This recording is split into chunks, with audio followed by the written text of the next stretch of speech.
दोस्तों, हम में से काफी सारे लोगों को इन्वेस्टिंग तो करनी है, लेकिन हमारे पास उसके लिए इनफ नॉलेज नहीं होता है। हम अपने इमोशंस को कंट्रोल नहीं कर पाते और अक्सर गलत डिसीजन ले लेते हैं, या फिर हम अपने जॉब, फैमिली और पर्सनल लाइफ में इतने बिजी हैं कि हमें स्टॉक मार्केट चेक करने का टाइम ही नहीं मिलता। इस केस में SIP आपकी हेल्प कर सकती है। SIP का फुल फॉर्म होता है सिस्टमेटिक इन्वेस्टमेंट प्लान। इसकी हेल्प से आप बिना किसी नॉलेज के इन्वेस्टिंग स्टार्ट कर सकते हो। इसमें ना तो आपका एक भी सेकंड का टाइम जाएगा और ना ही आपको स्टॉक मार्केट्स के अप्स एंड डाउन को मॉनिटर करना होगा। इस वीडियो में मैं आपको SIP का पूरा नॉलेज दूंगा। मैं आपको बताऊंगा कि किस तरह से आप SIP की हेल्प से फॉर्चून बिल्ड कर सकते हो। हम देखेंगे कि SIP क्या होता है, इसमें कौन सा रिस्क हो सकते हैं, इसमें आपको कितने पैसे लगाने चाहिए और साथ ही इससे आपको कितने रिटर्न मिल सकते हैं। और हाँ, मैं आगे बढ़ने से पहले बता दूं कि इस वीडियो को किसी ने स्पॉन्सर नहीं किया। डिस्क्रिप्शन में या कमेंट्स में कोई भी एफिलिएट लिंक नहीं है। मैं ये वीडियो बना रहा हूँ सिर्फ आपको हाई वैल्यू इंफॉर्मेशन देने के लिए। तो इस बात पर अगर आपको लगता है कि ये वीडियो आपका वैल्यूएबल लाइक डिजर्व करता है तो लाइक जरूर करना।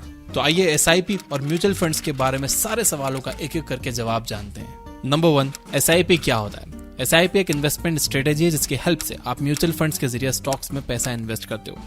अगर आपके पास टाइम या नॉलेज नहीं है तो आप एक एक्सपर्ट का सहारा ले सकते हो। आप अपने पैसे एक एक्सपर्ट को दे दो जो कि अपना टाइम और नॉलेज लगाकर आपके पैसे अच्छे से इन्वेस्ट करेगा। वो आपके प्रॉफिट्स का कुछ हिस्सा अपने पास रख लेगा और बचे हुए प्रॉफिट्स आपको दे देगा। इसका मतलब ये भी है कि अगर उस एक्सपर्ट के इन्वेस्टमेंट डिसीजन से आपको नुकसान होता है तो आप उसे एक भी रुपया नहीं दे रहे होंगे। लेकिन हर एक म्यूचुअल फंड के रूल्स अलग होते हैं और अच्छा होगा कि आप इन्वेस्टमेंट करने से पहले उनकी फीस के बारे में पढ़ लो। एक बार आपने अपना म्यूचुअल फंड सिलेक्ट कर लिया तो आप अपना SIP बनाओ। SIP में आप एक फिक्स्ड अमाउंट को हर महीने म्यूचुअल फंड में इन्वेस्ट करते रहते हो। मान लो कि आप 5,000 की SIP करना चाहते हो। आप अपने अकाउंट में ऑटो डेबिट लगा सकते हो जिससे हर महीने आपके अकाउंट से 5,000 कट के आपके SIP में ऑटोमेटिकली इन्वेस्ट होते रहेंगे। एक बार आपने अपना SIP सेट कर दिया तो आप उसे भूल जाओ।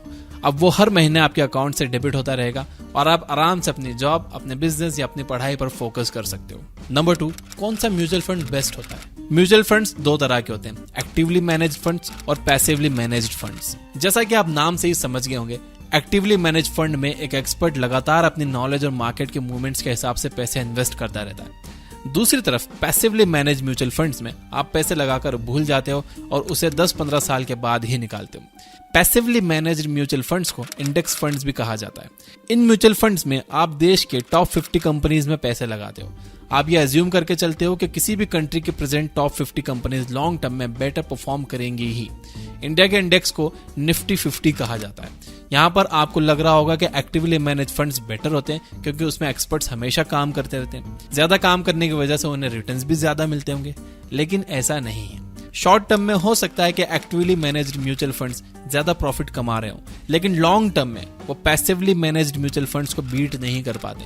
एक स्टडी में पाया गया है कि पिछले 20 सालों में 85% actively managed mutual funds index funds को बीट नहीं कर पाए। इसका मतलब ये है कि अगर आप इंडिया के टॉप 50 कंपनीज में पैसा लगाकर उसे 20 साल के लिए छोड़ दो और दूसरी तरफ एक्टिवली मैनेज्ड म्यूचुअल फंड में 20 साल के लिए पैसा लगाते रहो तो इसके चांसेस बहुत हाई हैं कि आपको फर्स्ट केस सिनेरियो में ज्यादा प्रॉफिट्स मिलेंगे। सिर्फ 15% एक्टिवली मैनेज्ड म्यूचुअल फंड्स ही इंडेक्स को बीट कर पाते हैं, लेकिन ये 15% भी नेक्स्ट 20 साल में इंडेक्स को बीट कर पाएंगे या नहीं, इसकी कोई गारंटी नहीं है। इनफैक्ट वॉरेन बफेट खुद कहते हैं कि अगर उन्हें अपनी इन्वेस्टिंग जर्नी फिर से स्टार्ट करनी होगी तो वो इंडेक्स फंड्स के साथ ही करेंगे। नंबर 3, SIP की हेल्प से आपको कितने रिटर्न्स मिल सकते हैं? आपको कितने % का रिटर्न मिलेगा ये 3 मेन फैक्टर्स पर डिपेंड करता है।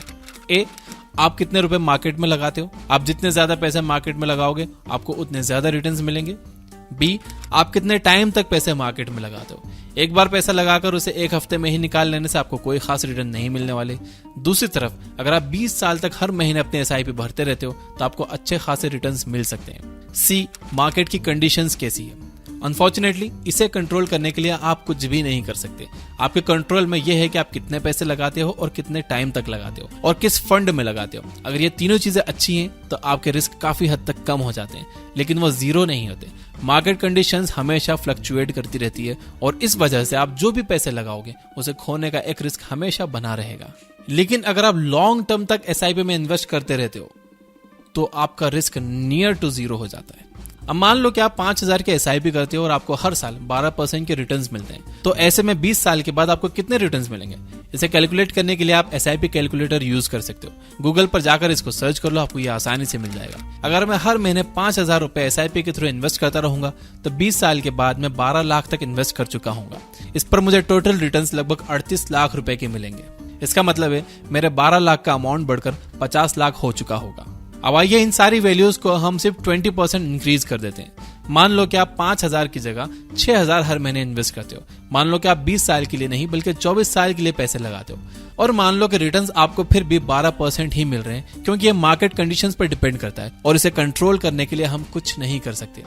अब आइए देखते हैं कि इस केस में हमें कितने रिटर्न्स मिलेंगे। अब आपका टोटल इन्वेस्टेड अमाउंट लगभग 17,28,000 रुपए है, लेकिन रिटर्न्स आपको लगभग 83 लाख तक मिल रहे हैं। फर्स्ट केस में आपको सिर्फ 38 लाख का रिटर्न मिल रहे थे, लेकिन आपने अपनी इन्वेस्टमेंट अमाउंट और इन्वेस्टमेंट टाइम पीरियड को जस्ट 20% ही इंक्रीज किया, लेकिन इससे आपके रिटर्न्स लगभग 125% यानी डबल से भी ज्यादा हो गए। यह है कंपाउंडिंग इफेक्ट का मैजिक। अगर आप थोड़े से भी पैसे ज्यादा लंबे टाइम तक मार्केट में इन्वेस्ट करके रखोगे तो आपको बहुत ज्यादा रिटर्न्स मिलने वाले हैं। नंबर 4, SIP में इन्वेस्ट करने से पहले आपको कौन सी बातों का ध्यान रखना चाहिए। जैसे कि हमने पहले देखा, SIP में अगर आप ज्यादा पैसे ज्यादा टाइम तक इन्वेस्ट करके रखोगे तो आपको ज्यादा प्रॉफिट होगा, लेकिन आपको यहां पर यह जानना होगा कि टाइम पैसे से ज्यादा इंपॉर्टेंट होता है।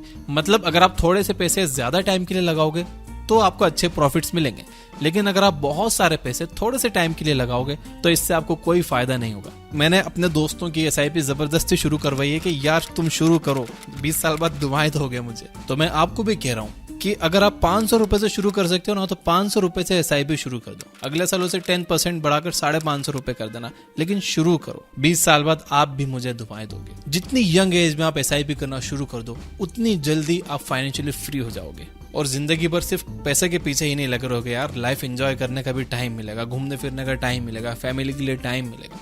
सो start as early as possible. और इसके साथ ही आप अपना एक इमरजेंसी फंड भी तैयार करते रहो, ये बहुत जरूरी है। अपने 6 महीने के एक्सपेंसेस कैश में अपने पास रखो। अगर कल आपके घर में किसी की तबीयत कुछ ज्यादा खराब हो गई, या आपको आपकी जॉब से निकाल दिया गया, या फिर आपके बिजनेस में लॉस होने लगा, तो कम से कम आप 6 महीने के लिए सिक्योर रहोगे। ऐसे में आपको मार्केट से पैसे निकालने की जरूरत नहीं होगी और किसी से उधार मांगने की भी जरूरत नहीं पड़ेगी। अगर आप अपने सारे पैसे लगा दोगे और कल को आपको जरूरत पड़ी तो आप मार्केट से पैसे फिर से निकाल लोगे। इससे हो सकता है कि आपको लॉस ही हो। दूसरा ये कि आप रिस्क को समझकर ही पैसे इन्वेस्ट करो। रिस्क लेने में कोई स्मार्टनेस नहीं है, इसमें कोई बहादुरी की बात नहीं है। रिस्क बेवकूफ लोग लेते हैं। स्मार्ट इन्वेस्टर्स कैलकुलेटेड रिस्क लेते हैं। उन्हें यह पता होता है कि अगर उनका लॉस होगा तो सिर्फ 100 रुपए का होगा, लेकिन प्रॉफिट होगा तो 1000 का होगा।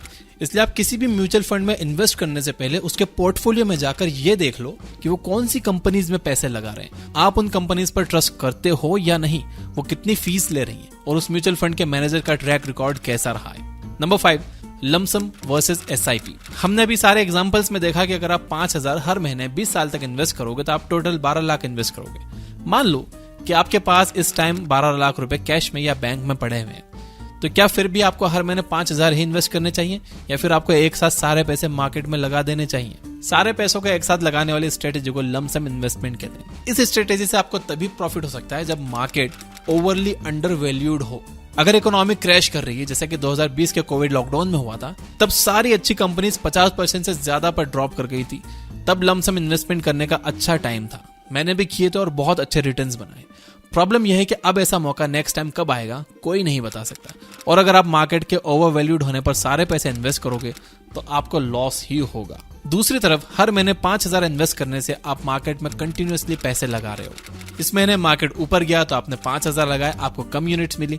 नेक्स्ट मंथ वो नीचे आया तो भी आपने 5,000 लगाए, आपको ज्यादा यूनिट्स अलॉट हुई।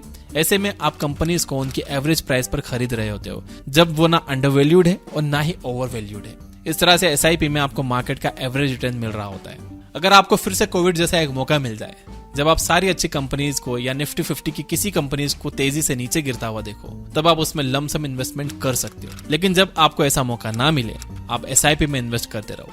याद रहे, आप जितनी जल्दी पैसे इन्वेस्ट करके उन्हें जितने ज्यादा टाइम तक मार्केट में रखे रहोगे, आपके पैसे उतने तेजी से ग्रो करेंगे। इसलिए परफेक्ट मूवमेंट का वेट मत करो, आज ही SIP में इन्वेस्ट करना शुरू करो। मेरा सजेशन आपको यह रहेगा कि आपकी जो इनकम है उसका 10% आपको इन्वेस्ट करना चाहिए और उस इन्वेस्टमेंट को आपको हर साल 10% से बढ़ाना चाहिए। यानी अगर आप हर महीने अभी 1000 रुपए इन्वेस्ट कर रहे हो SIP में, तो आपको अगले साल से उसे 1100 रुपए कर देना चाहिए। ऐसे में आपका इन्वेस्टेड अमाउंट भी बढ़ता जाएगा और जितने लंबे टाइम तक आप टिकोगे उतना बड़ा रिटर्न भी मिलेगा। तो अगर ये आपको वीडियो हेल्पफुल लगा हो तो कमेंट में यस जरूर लिखिए। इससे मुझे मोटिवेशन मिलती है कि मैं आपके लिए हेल्पफुल वीडियो बना पा रहा हूँ। अगर आप मुझसे पूछोगे कि इन्वेस्टमेंट पर बेस्ट बुक कौन सी है, तो मैं आपको कहूंगा one up on wall street by Peter lynch. ये बुक आपको जरूर पढ़नी चाहिए। इस बुक में बताए गए प्रिंसिपल्स आपको फाइनेंशियली फ्री कर सकते हैं। इस किताब में पीटर लिंच ने बेसिकली ये बताया है कि मल्टी बैगर स्टॉक्स कैसे ढूंढे जाते हैं, यानी 1 रुपए का 10 रुपए करने वाले स्टॉक्स कैसे ढूंढे जाते हैं। और इस बुक की नियरली 2.25 घंटे long detailed summary like a course, ये एक ऑडियो कोर्स है जो कि ये बुक ऐप पर अवेलेबल है प्रीमियम यूजर्स के लिए। और आज के लिए हम 250 यूजर्स को 1 साल का प्रीमियम प्लान 199 में दे रहे हैं। यहाँ पर और भी ऐसी बहुत सारी डिटेल्ड बुक समरी है, 2-2 घंटे लॉन्ग एक ऑडियो कोर्स की तरह ये समरीज हैं। आप भले प्रीमियम लो या ना लो, लेकिन आपने ये जरूर चेक करने चाहिए। हमने वहां हर समरी का इंट्रोडक्शन दे रखा है कि आपको इसमें क्या सीखने को मिलेगा। अब अगर आप इंटेलिजेंट इन्वेस्टर बुक की समरी सुनना चाहते हो तो राइट साइड वाली वीडियो पे क्लिक करो, और अगर आप स्टॉक मार्केट को समझना सीखना चाहते हो तो लेफ्ट साइड वाली वीडियो पे क्लिक करो। इस वीडियो को ऑलरेडी 20 लाख लोग देख चुके हैं। Finally, you guys are amazing. Keep reading, keep learning, keep growing. Thank you for watching.